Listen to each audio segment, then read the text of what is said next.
We're also following that massive airbag recall that is now affecting about 1 out of every 7 cars on the road.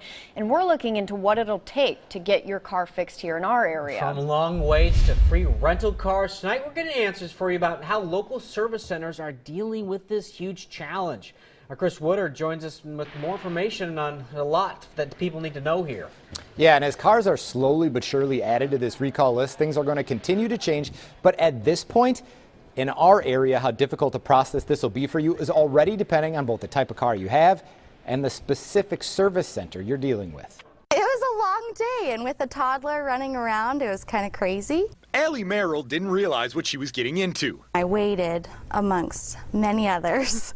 Her 2002 Honda Civic was on the Takata airbag recall list, so she called the Portland area dealership service center and went in to get it fixed. And they said, okay, well, we're back ordered.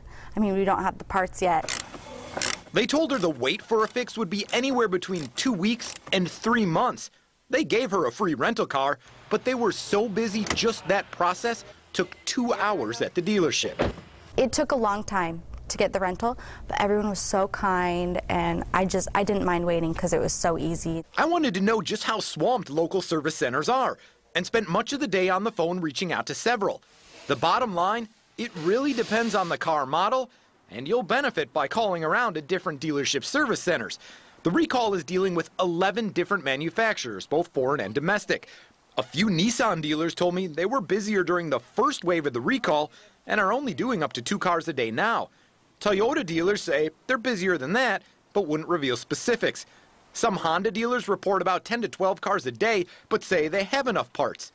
Others, like the one Merrill dealt with, having a hard time getting parts, and high demand is a national issue. Probably the biggest recall that we've had to deal with. Wait or not, Merrill is just happy she now has something safe to drive. So grateful. I didn't realize the risk we were at with driving, especially with a baby in the car. That's kind of scary.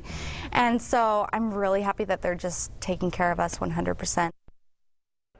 And another factor in this whole thing, rental car companies. I spoke to a few of them today, and they say between this being a holiday weekend and the dealerships reaching out to them to get rentals for customers because of this recall, some of those companies are just slammed with business. But at this point, they say, still enough cars to go around. Back to you. That's good to know. It's important to know, too, that they keep adding some of these vehicles to the list, so keep checking back. And we have a link on coin.com to see if your car is impacted in this entire recall.